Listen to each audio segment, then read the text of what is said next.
The National Climate Change Committee has reconvened as part of the process to review the country's updated Nationally Determined Contribution, NDC 3.0. An NDC is a country's climate pledge under the Paris Agreement to reduce carbon emissions and adapt to climate change impacts. Chaired by the Department of Sustainable Development, this committee comprises stakeholders from the 10 climate change priority sectors, including private sector, civil society, and youth, weighing in on what the new pledges should look like. Onika Ben is the NDC in-country facilitator.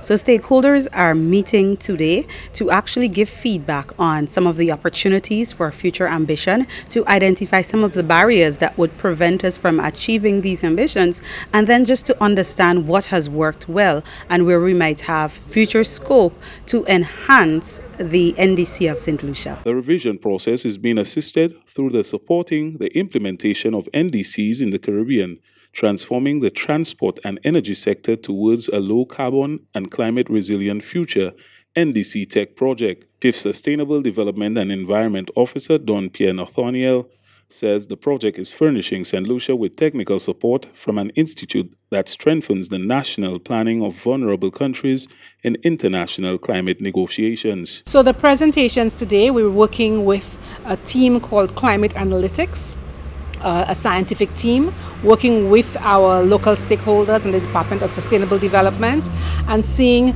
where we are in terms of our targets, what we've done so far to be able to help to reduce our emissions, and what can we do in the future to continue to aim towards our target, even while we try to have a more ambitious NDC going forward. NDCs are revised and communicated to the United Nations Framework Convention on Climate Change, UNFCCC, every 5 years. In its most recent NDC, St. Lucia committed to reducing emissions from energy and transport sectors by 7% below 2010 emissions by 2030. Anita Montoute, Permanent Secretary in the Department of Sustainable Development, says, quote, "If we were to grade ourselves on the achievement of this target, our report booklet would show continuous ambitious action to achieve these commitments, with over 67 climate-specific projects currently being monitored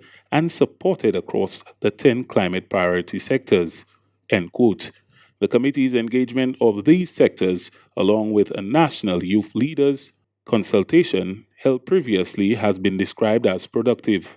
So today's engagement has been absolutely phenomenal. We've had over 95% attendance of the National Climate Change Committee, and every single stakeholder in the room has been very involved and very interactive and engaged in the session.